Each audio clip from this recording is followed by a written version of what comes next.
Oi, pessoal! Hoje nós vamos tratar de um assunto muito sério. Vamos falar de limites nos relacionamentos amorosos, na paquera e na rotina diária.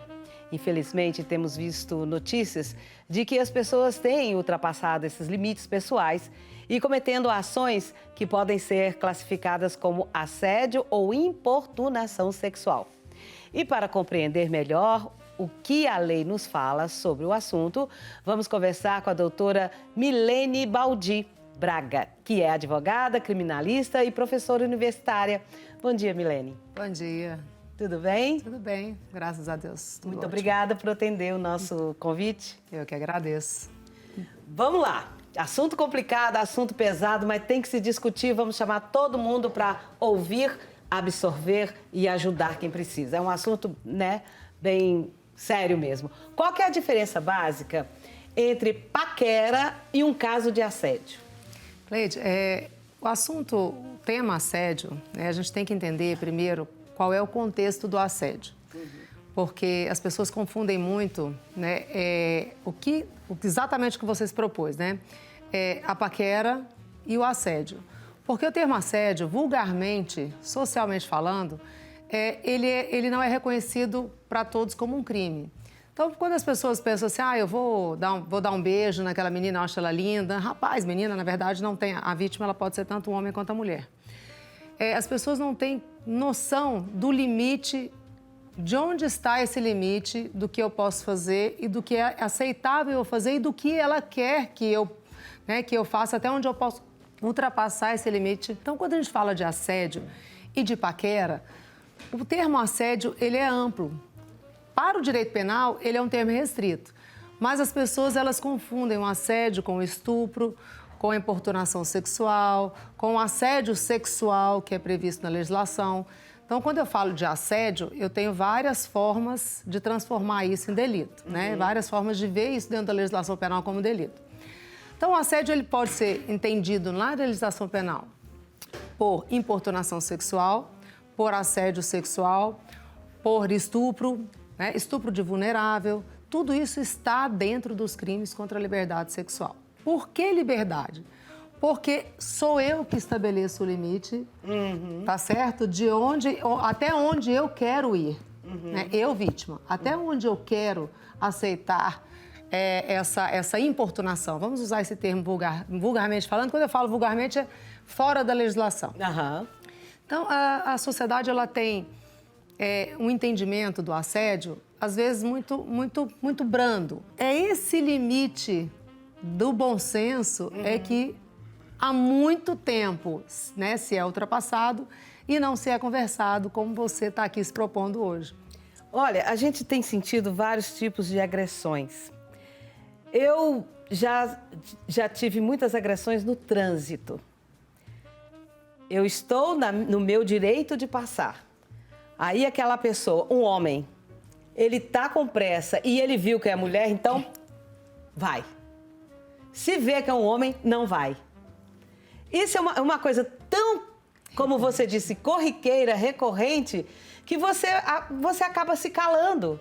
Porque eu vou procurar uma briga num trânsito, olha, você fez isso, fez aquilo, fez outro, ele vai falar um palavrão pra mim e vai embora. E eu que vou passar o resto do meu dia trincando ali pelo esse assédio, Por essa coisa. Agora, uma coisa que eu te pergunto. Você, em todos esses anos que você trabalha, que você é professora, que você, além de atuar profissionalmente, tem amigos, tem parentes e tudo mais, você já ouviu dizer que tem alguma mulher casada há 70 anos e que sofreu 70 anos abusos? Cleide, é assim, a mulher casada, ela tem muita dificuldade em entender, não é nem lidar com o assunto, é entender que isso é uma violação, dos seus direitos. Mesmo porque muitas delas vivem uma vida de doação sexual, Então, assim, essa autorização, muitas vezes, nunca lhe foi perguntada. Por quê? Porque nós vivemos em uma sociedade que ainda hoje, mesmo com toda a exposição dessa liberdade sexual, dessa autorização necessária, as pessoas ainda vivem em um sistema, vamos dizer assim, antigo, né, machista, onde eu determino qual é o seu limite. Né? Então, as relações nos casamentos que né, ultrapassam os 50, 60 anos, eles demonstram essa falta de carinho, né, e a falta de respeito com seus parceiros, principalmente com as mulheres. Quando eu falo homem e mulher, Cleide, é porque eu quero trazer para dentro, né, da lei o que realmente pode ser vítima. Mas eu vou te dizer que eu vou sugerir um número, né, que não é uma estatística concreta, porque a gente não tem institutos de pesquisa que consigam estabelecer uma estatística real e concreta do número de vítimas mulheres em relação a homens. Mas eu vou... Olha, eu vou te ser bem sincera. Sim. Muito pouco há interesse dos institutos de pesquisa em revelar, tá? Talvez a gente tenha o conhecimento de qual é o número de mulheres que sofrem essa violência, a diferença das mulheres em relação a homens, tá? Então, assim, mas muito pouco se faz para revelar esses números. Eu penso que, não vou dizer porque eu seria... Com certeza. Inconsequente, né, de dizer os motivos.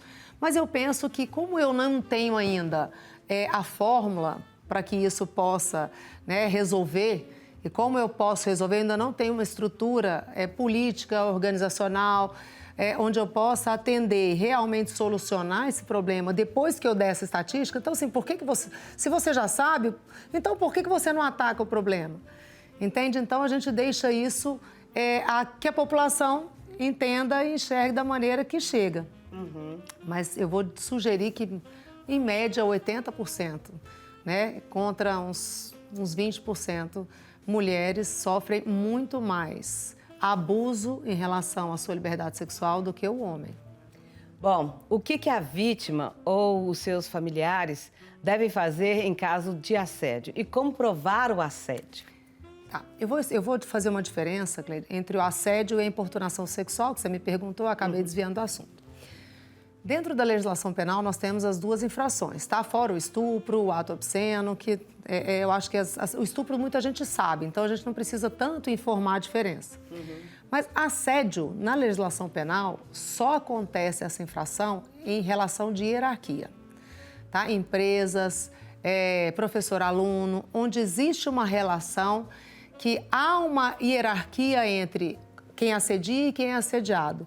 E muitas vezes a vítima, ela cede justamente sentindo, né, uma relação de poder em que eu estou intimidada pelo lugar e pela posição em que eu me encontro. Então, o assédio sexual no Código Penal, ele só pune quando há essa relação de hierarquia. Não existe o crime de assédio, existe assédio sexual quando há essa relação de hierarquia e uma relação de subordinação, tá? Bem específico, né? É bem específico. É uma pena que não é relevante penalmente, porque é uma pena de detenção. Nós temos a reclusão e a detenção. Os crimes mais graves são punidos com reclusão. Nos crimes de médio potencial ofensivo, a gente pune com detenção. O assédio sexual é punido com detenção. A importunação sexual é relativamente novo para nós no Código Penal. Ele entrou através da Lei 3.718 em 2018. A importunação sexual é um crime muito interessante, porque demonstra que a sociedade clama, o legislativo vai lá e, né, tenta solucionar o problema com a lei. Porque a importunação sexual era a importunação ofensiva ao pudor.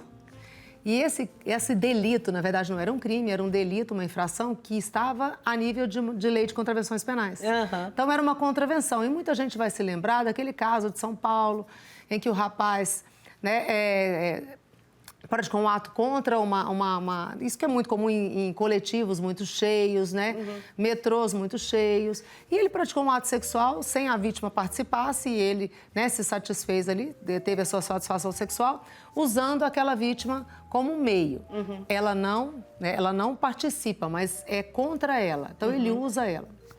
Isso era só uma importunação ofensiva ao pudor até 2018. Não é punido com pena, uma multa normalmente era aplicada, tanto que aquele caso ele foi preso, né, ele foi levado em flagrante, Só que como não é um crime punido com prisão, nada se pôde fazer naquele momento. Tiveram que liberar e a sociedade se revoltou. Falou, como que todo mundo sabe que essa pessoa anda no metrô? Ele já tinha feito aquilo outras vezes. E naquele momento o Legislativo alterou esse artigo, o antigo artigo 61 da Lei de Contravenções Penais, transformando ele em crime pelo Código Penal. Porque houve revolta. Porque houve uma revolta, né? E, na verdade, esse clamor, dizendo assim, onde todo mundo começa a perceber que essa infração é muito comum. E como que não pode prender? Como é que esse sujeito ele é reconhecido como autor da infração e eu vou na delegacia como vítima, faço essa denúncia, que é a pergunta que você me fez, vou na delegacia, denuncio, todo mundo sabe quem foi e, na verdade, a justiça nada pode fazer porque é a pena que está prevista para aquela infração. E hoje ele tem uma reclusão de 1 a 5 anos.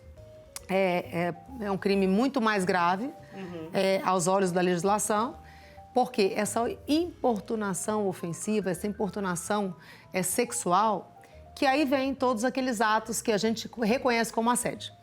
Tá? Entende a diferença? Entendi. Que é o passar a mão sem autorização, que é dar um beijo forçado. Então, o que as pessoas muito conhecem como assédio, na verdade, é a importunação sexual. O assédio fica para nível de subordinação, para os crimes onde haja essa relação de subordinação entre quem faz e quem é violado. Para finalizar, porque eu estou achando muito bom, mas temos que finalizar. O caminho é ensinar os pequeninos? Ao meu ponto de vista, desde sem pequenininho dúvida. na escola. Tá, sem dúvida. Não só ensinar o que se deve e o que não deve, mas ensinar a pedir socorro. Ensinar a quem eu posso chamar, ensinar o que onde existe um problema. Seria uma disciplina, você acha? Seria fantástico, né? Se isso pudesse... Eu brinco muito em sala de aula, porque assim, eu dou aula já há 20 anos na área criminal.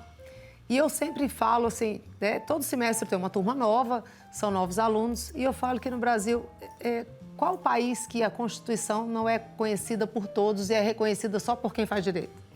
Isso é contraditório. É muito. Por quê? Porque são os direitos sociais coletivos. Então, a criança, as escolas, elas deveriam inserir, em todos os níveis, esse tipo de educação familiar.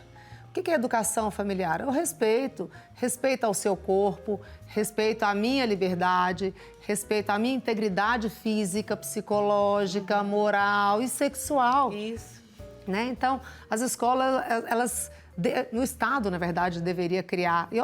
existe já, Não posso tirar esse ato que já é previsto em algumas escolas, mas não é obrigado. Então, a partir do momento que aquilo começa a fazer parte da educação desde o ensino fundamental, a criança começa a entender para quem será que eu posso pedir ajuda? Onde será que eu posso ir se minha mãe tem o seu direito violado, se ela está apanhando dentro de casa, se ela está tendo... Se meu avô... tendo a sua integridade física violada por quem cuida dele, por quem deixa ele passar uma necessidade, porque são violações, Os idosos também são violados sexualmente. Assim como as crianças são os vulneráveis, porque a criança é vulnerável de um lado e o idoso é vulnerável de outro, porque ele já não tem a capacidade de resistência, ele não tem a capacidade de dizer que não quer, que não pode, que não vai. Por quê? Porque ele está em uma situação muito inferior àquela que a pessoa que tem conhecimento, que vai cuidar dele, furta os objetos. Então, infelizmente, eu sempre digo, eu falo assim, a sociedade, ela vive para ela, A gente vive para nós, com as nossas preocupações, com a nossa vida. Isso. E esquece, muitas vezes está acontecendo na sua frente, não é porque você não quer, é porque você não está acostumado a olhar, É isso mesmo. Querida, muito obrigada pela sua participação. Espero que você volte mais algumas vezes, que tem muita coisa para a gente conversar sobre outros crimes também, para nos ajudar e nos esclarecer. Bênçãos do Pai Eterno para você. Amém. Agradeço muito essa participação. Eu acho que é um tema muito relevante e que não pode deixar de ser falado com uma certa frequência. Com certeza. Não é legal, gente, a gente saber das coisas, saber dos nossos direitos? Informação é tudo.